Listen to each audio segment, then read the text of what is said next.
Oke, apakah sudah terdengar, guys? Sudah ya.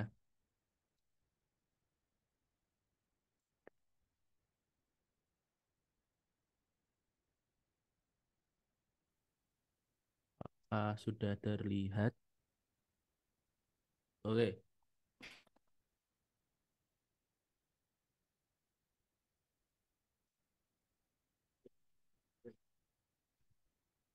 Assalamualaikum warahmatullahi wabarakatuh. Waalaikumsalam warahmatullahi wabarakatuh. Perkenalkan, nama saya Raihan Raffi Malik. Di sini saya bertugas buat teman-teman yang masih baru. Saya bertugas jadi multimedianya IT support, jadi multimedianya BSI. Bisa Dan diingetin lagi kan mic-nya? Terlalu jauh sepertinya. Suaranya kecil sekali. oke, apakah sudah terdengar? Apakah sudah terdengar, guys?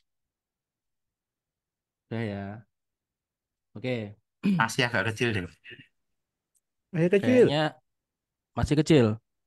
Oke, masih kecil. Nah. Oke.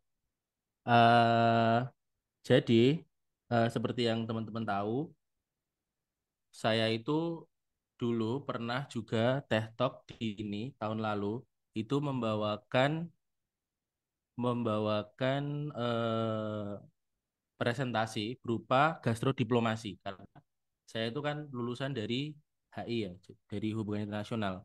Jadi pada kesempatan kali ini teh talk pertama di tahun 2025, saya juga pengen bahas materi yang ringan-ringan aja mumpung awal tahun dan mumpung di bidang saya juga.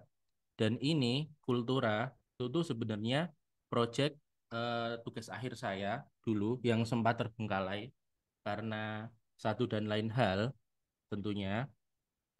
Jadi Kultura tuh saya ambil dari eh, kul- kultur atau budaya, kemudian akulturasi. Jadi ini tuh nantinya eh, outputnya jadi majalah yang membahas tentang warisan budaya kolonialisme di Kesultanan Jogja. Terus karena proyek saya dulu ditolak waktu itu, pas tugas hari saya ditolak, itu saya bawakan di sini dan saya sempurnakan di sini. Nah, eh, untuk jadi gambaran teman-teman, saya mau bahas apa? Saya minta waktunya teman-teman 6 menit untuk nonton cuplikan video yang udah saya rangkum. Mari ditonton, guys. Kita mulai? Kita bisa mulai? Bisa? Boleh? Boleh? Enggak sabar nih. Ya, oke. Ini.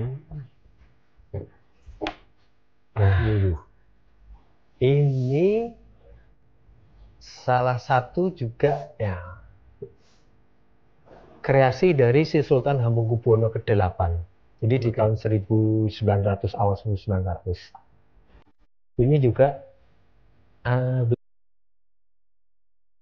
bisa disebut sebagai minuman atau gastrodiplomasi. Ini ada sejarah. Diplomasi. Iya, karena ini adalah namanya bir Jawa. Bir Jawa. Oke. Ya.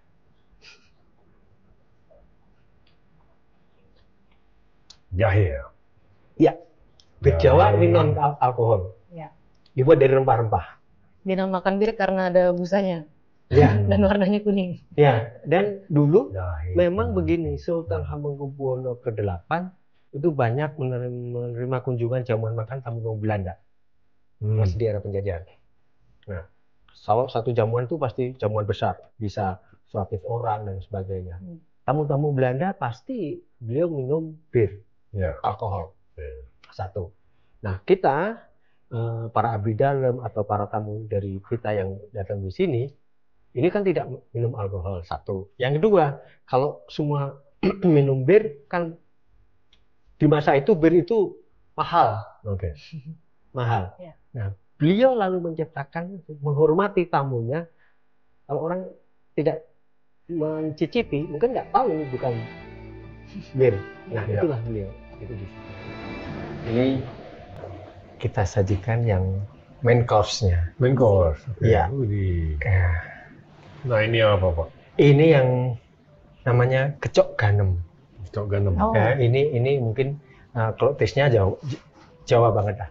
Gecok ganem itu seperti atau meatball daging giling, tapi dengan kuah santan. Jadi seperti mungkin kalau masyarakat awam bisa mengenal garang asem. Kalau garang asem dari ayam, kalau ini gecok ganem ini adalah dari daging giling cacah. Nah ini memori kami karena di keluarga, di eyang-eyang kami selalu ada. Sehingga itu ternyata juga itu kesukaan Hamengkubuwono ke-7 dan ke-8 yang mungkin di keluarga kami juga dari kecil itu ada. Sehingga itu memudahkan kami untuk memunculkan karena tes itu sudah kami peroleh lebih dari 50 tahun yang lalu sudah kami rasakan. Itu memori-memori ternyata yang sudah kita rasakan dari dulu sehingga itu akan memudahkan kami untuk mendapatkan cita rasa yang asli. Enak ini. Very good. Light.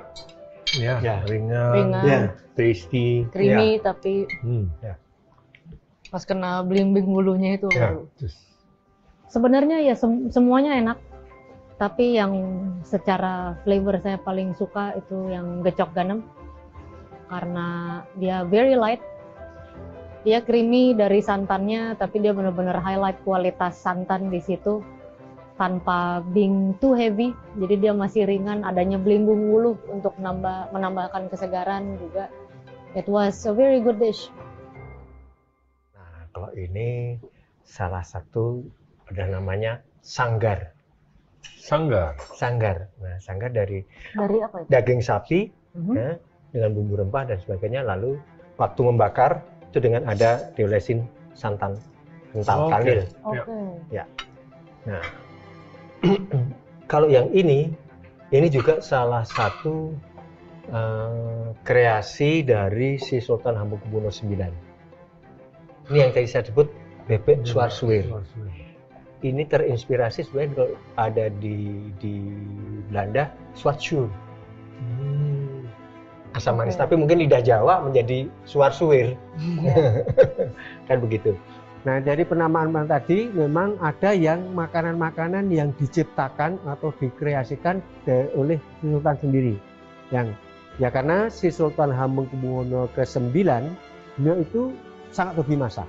Bebek Swarsuwir itu dikreasikan oleh beliau bersama dengan koki atau juru masak yang ada di keraton yang punya keturunan darah Belanda atau Boris Smith.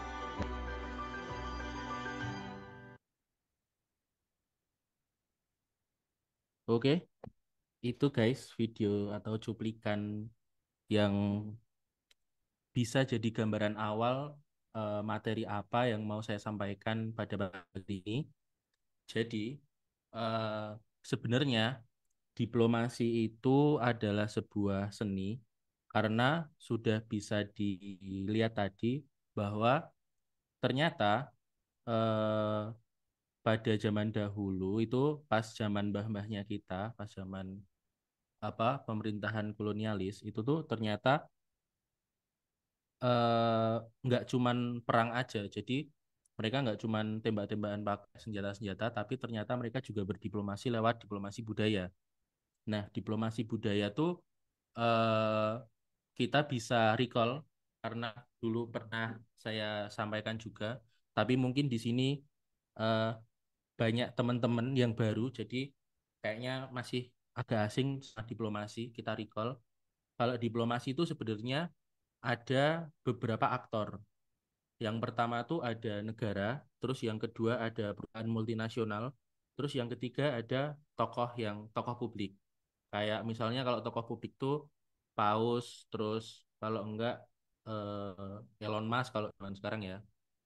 Nah, pada kesempatan hari ini saya mau jelasin tentang eh, pemerintahannya pemerintah kolonialisme Belanda sama pemerintahan Kesultanan Yogyakarta. Jadi itu aktornya adalah sebuah negara. Nah, diplomasi sendiri itu dibagi jadi dua. Jadi diplomasi, soft power diplomasi dan hard power diplomasi. Di sini saya pengen bahas tentang soft power diplomasi, diplomasi budaya.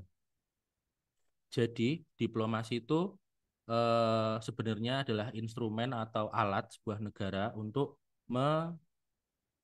apa ya, untuk mendapatkan atau apa ya, pokoknya mereka tuh punya national interest, mereka tuh punya kepentingan nasional yang harus didapatkan. Nah, diplomasi itu adalah alat untuk mencapai itu. Terus eh, pada studi kasus ini saya pengen cerita, ternyata hasil dari diplomasinya pemerintah kolonialisme dulu sama Kesultanan Yogyakarta tuh melahirkan produk budaya akulturasi yang itu mengakar sampai hari ini gitu. Terus jadi ini adalah latar belakang atau trigger saya buat membuat tugas akhir ini, majalah Kultura. Jadi menurut saya pribadi, sekarang generasi muda, bahkan generasi yang setelahnya saya itu benar-benar sudah mulai abai dengan identitasnya. Bahwa mereka tuh nggak tahu kalau budayanya tuh ternyata udah tergerus sama zaman gitu. Karena pada kesempatan yang lalu Pak Fatul tuh pernah bilang, kalau nggak salah di Angkringan Gagasan itu beliau pernah bilang kalau dia tuh punya prinsip, misal eh, beliau punya prinsip prinsip hidup yang mana dia tuh pengen menghormati, bukan pengen, dia tuh harus menghormati masa lalu. Terus dia tuh eh, beliau itu sangat kritis dengan masa kini dan optimis dengan masa depan. Nah, gimana caranya kita menghormati masa lalu padahal sejarah itu udah ter apa ya? Sejarah itu udah kita lalui bersama. Jadi kita nggak bisa kan. Nah, salah satu upaya kita untuk menghormati masa lalu adalah dengan selalu mengingat sejarah dan selalu belajar dengan sejarah. Belajar dengan sejarah tuh kita bisa eh, membacanya atau merawatnya, selalu mengingat, biar kita tidak biar kita tuh di masa depan bisa belajar oleh sejarah atau bisa termotivasi oleh sejarah. Jadi menurutku sejarah tuh penting untuk diri kita sendiri. Terus kita tuh bangsa Indonesia tuh kan punya cita-cita tahun 2045 tuh Indonesia emas. Nah, gimana caranya kita memulai sesuatu yang besar tapi kita lupa dengan sejarah, kita lupa dengan identitasnya kita. Makanya aku tuh resah sama generasi sekarang yang mereka tuh kayak abai dengan identitasnya. Bahkan salah satu tokoh pendiri bangsa, Bapak Ir Soekarno kan pernah bicara di pidatonya kalau misalnya kita tuh jangan sampai lupa sama sejarah. Sejarah itu biasa disingkat sama akronim jas merah. Jadi kita tuh harus merawat ingatan. Nah, ternyata diplomasi budaya yang dilakukan oleh Belanda ke Jogja atau Jogja ke Belanda itu tuh menghasilkan produk budaya baru yang sampai sekarang itu ada dan harus tetap kita jaga. Nah, yang pertama itu ada makanan atau raos. Tadi kan sudah dijelaskan kalau raos itu adalah cita rasa atau makanan ya. Nah, ternyata ada banyak banget makanan di Indonesia atau di Jogja itu tuh yang ternyata adalah produk akulturasi antara pemerintah kolonialis dulu sama cita rasanya orang-orang Jogja sekarang. Kayak tadi sempat di mention sama bapak-bapak narasumbernya, itu kan ada bir Jawa, terus ada bebek suar-suwir. Nah, yang jadi lucu itu kemarin bulan Desember tuh kayaknya, iya kayak kalau nggak September Desember itu tuh ada acara belajar IT di SDM. Nah, itu tuh di FTSP. Dan kebetulan dari BSI ada aku, Mbak Mei, sama Mbak Lungit. Nah, setelah ada acara itu, pas jam istirahat, kita tuh pergi ke kantinnya FTSP. Nah, di kantin FTSP itu aku kayak nggak asing sama snack gitu. Terus aku diem-diem tanya sama bapaknya, Pak, ini Songgobono bukan sih Pak? Aku gitu. Nah, si bapak-bapak kantinnya tuh malah bilang, bukan Mas, ini tuh makan bla bla bla gitu lah. Aku malah lupa dia ngomong apa, tapi dia bukan ngomong kalau itu Songgobono. Nah, terus aku tuh cerita sama Mbak Mei sama Mbak Lungi kalau misalnya ternyata di kantin FTSP itu ada makanan dari keraton. Aku ngomong gitu, terus mereka tanya, lah emang opo? Emang apa?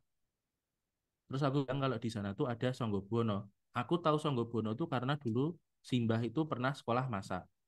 Jadi sering buatin masakan-masakan dari keraton gitulah. Makanan-makanan khas-khas dari Jogja yang dulu-dulu tuh Simbah dulu pernah masak.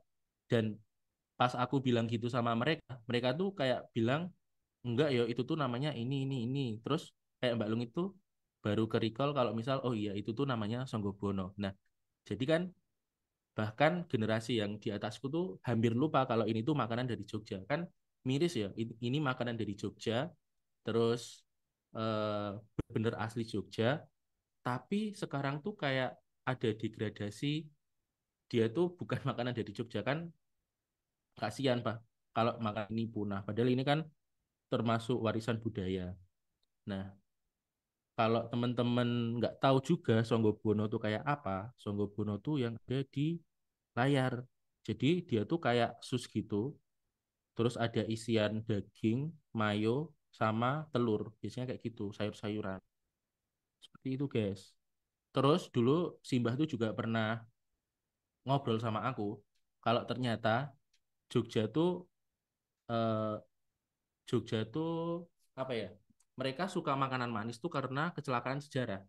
Kecelakaan sejarahnya tuh kayak gini. Kebetulan juga kemarin baru minggu kemarin kayaknya aku ngobrol sama Mazen.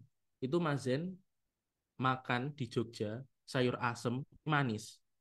Nah, itu ternyata dulu di Jogja tuh banyak banget pabrik-pabrik gula, di mana di situ di Jogja tuh tebu atau perkebunan tebu tuh jadi komoditasnya menir-menir Belanda buat di ekspor di negaranya. Nah, perkebunan tebu di Jogja tuh ternyata banyak banget. Bahkan sampai di dekat rumah saya di daerah Medari, di daerah Medan tuh banyak. Dan eh, sampai sekarang masih ada pabrik yang aktif beraktivitas, yaitu pabrik Madu Kesmo di Bantul. Itu dekatnya rumahnya Mas Tatma nggak salah. Nah, terus ada budaya lagi yang ternyata itu dari produk akulturasinya kita sama orang-orang Belanda dulu, yaitu adalah Gria atau arsitektur. Nah, jadi teman-teman kalau misal pergi ke titik nol, itu bakalan ngerti atau bakalan lihat bahwa ada bangunan di sana, yang itu tuh bangunan kayaknya bukan bangunan Indonesia. Ya emang benar itu emang dulu dibangun sama arsitek-arsitek Belanda. Nah, nggak cuma di titik nol yang kayak gitu, yang ada bangunan Belanda. Biasanya tuh, oh ya, biasanya bangunan Belanda tuh kayaknya ciri-cirinya tuh tinggi, gede, jendela-jendelanya juga tinggi, pintu-pintunya juga gede tinggi. Terus ada rosternya buat mungkin zaman dulu buat aliran udara sama pencahayaan ya, mungkin. Sama atapnya tuh tinggi-tinggi. Nah, ini nggak cuman ada di titik nol ternyata, guys. Ternyata kalau teman-teman yang dari SMK 2 tuh Mas, SMK 2 itu SMK 2 Jogja, itu tuh ternyata juga bangunan Belanda. Bahkan dulu SMK 2 tuh namanya kalau nggak salah Prince Juliana School. Nah, ternyata juga nggak cuma di SMK 2, ada di Man 1 Jogja sama di kalau yang dekat rumahku ada di SMP 1 Sleman. Jadi bangunan-bangunannya tuh emang bener-bener nggak kayak bangunan Indonesia, kayak yang atapnya tinggi, terus jendelanya gede, pintunya tinggi gitu. Nah, terus di sini saya juga nulisin eh, arsitektur dan semangat kemerdekaan. Jadi setelah kemerdekaan itu tuh banyak arsitek di Indonesia yang mencoba untuk membuat rumah khas Indonesia. Namanya tuh kalau nggak salah itu namanya rumah jengki. Nah, rumah jengki itu kenapa aku bilang kalau ini produk akulturasi? Karena se-Indonesia-Indonesianya Rumah Jengki itu tetap ada referensinya dari bangunan-bangunan Belanda. Kalau teman-teman nggak tahu Rumah Jengki itu kayak apa, kalau teman-teman Jogja mungkin itu tuh kayak rumah-rumah dinasnya dosen-dosen UGM yang di depan Sarjito. Kalau misal nggak tahu lagi, itu adalah Rumah Jengki itu rumah-rumah yang bangunannya kayak bangunan-bangunan rumahnya Dilan sama Milea. Nah, kayak gitu. Terus kalau di dekat rumahku itu bahkan jadi benar-benar perumahan gede. Itu ada di kompleknya GKBI, pabrik GKBI sama Primisima. Itu juga banyak banget rumah jengki di sana. Jadi, maksudku di sini ternyata kita tuh selama ini nggak tahu kalau kita tuh udah hidup berdampingan sama mereka. Dan kenapa kok ini bisa disebut sebagai diplomasi budaya? Karena dulu orang-orang Belanda itu juga pasti akan menanamkan nilai-nilai nilai-nilainya mereka di sini. Kenapa? Untuk yang pertama biar mereka tetap eksis. Jadi orang tuh oh ada Belanda di sini, ada perumahan-perumahan Belanda di sini, biar mereka eksis dan juga mereka juga kemungkinan besar untuk menakut-nakuti pribumi waktu itu. Jadi eh, ternyata di sekitar kita tuh banyak banget apa ya, banyak banget produk-produk akulturasi dari diplomasinya pendahulunya kita dulu. Nah, terus yang terakhir itu ada tutur atau bahasa.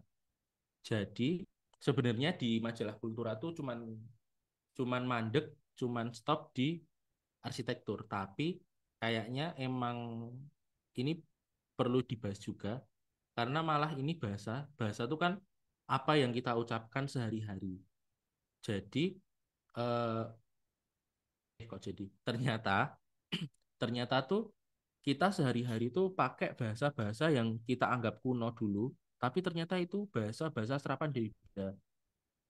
Saya benar-benar inget dulu pas SD, Simbah tuh sering ngomong sama saya kalau misalnya gini, Mas, kalau misal berangkat sekolah, setute tolong dipakai gitu. Aku kan dulu mikir setut ki opo, setut itu apa? Ternyata setut adalah ikat pinggang. Yang selama ini aku nggak tahu kalau setut itu ikat pinggang. Kok selama ini? Pas waktu itu aku nggak tahu. Nah, terus aku tahunya itu tuh adalah bahasa kuno. Jadi aku nggak mau pakai bahasa itu kalau di sekolah. Kalau di kalau di apa di kehidupan sehari-hariku tuh dulu aku nggak mau pakai bahasa-bahasa kuno gitu. Nah aku takutnya manusia zaman ini atau generasi-generasi muda sekarang juga nggak mau pakai bahasa-bahasa itu karena mereka menganggapnya kuno. Padahal enggak, padahal keren. Padahal sekarang kalau kalian misal observasi banyak orang-orang sekarang yang aksennya pakai Indonesia Inggris. Nah, orang-orang zaman dulu itu udah pakai aksen Indonesia Belanda. Jadi kita nggak perlu malu sama bahasanya mereka. Dan itu kan udah diserap, udah jadi bahasanya kita. Jadi itu udah bahasanya kita. Terus juga kalau teman-teman ngeh, itu sepur itu adalah bahasa Belanda yang artinya kereta api. Terus dulu Simbah juga kalau misal mau pergi gitu bilang gini, Mas tolong tolong ambilin horluk. Horluk tuh jam maksudnya. Nah, ternyata Horluk tuh setelah aku tanya-tanya sama teman-temanku sama mas-masku sepupu-sepupuku itu tuh yang dimaksud tuh jam atau arloji. Ternyata tuh Horluk itu adalah bahasa Belandanya arloji. Terus masih banyak banget kayak kantor, bengkel, buncis, coklat gitu ternyata nah, bahasa bahasa orang dulu kalau ngomong warna coklat itu coklat. Ternyata bahasa Belandanya juga pelafalannya coklat. Padahal dulu kita, oh, ini mesti wong desa, ini mesti wong kuno ini ngomong coklat, coklat gitu. Padahal itu bahasa Belanda. Nah, itu menurutku adalah warisan-warisan yang harus kita jaga gitu ya. Itu tuh bukan sesuatu yang harus kita hindari, bukan sesuatu yang harus kita eh, apa ya, pendam karena itu tuh udah jadi budayanya kita. Gitu, guys. Terus simpulan, diplomasi pemerintah kolonialis saat itu mengantarkan produk budaya yang mengangkat hingga hari ini di daerah istimewa Yogyakarta. Hal ini bukanlah sebuah aib yang harus ditutupi, malah sebagai generasi muda kita mempunyai tanggung jawab untuk merawatnya agar dapat tersampaikan dan terwariskan dengan baik ke generasi selanjutnya. Ini persis banget yang jadi keresahan saya. Jadi kita tuh sebagai generasi muda ya sama persis lah sama perkataannya Pak Fatul kalau kita tuh harus menghormati sejarah itu sendiri, harus menghormati masa lalu dengan mengingatnya.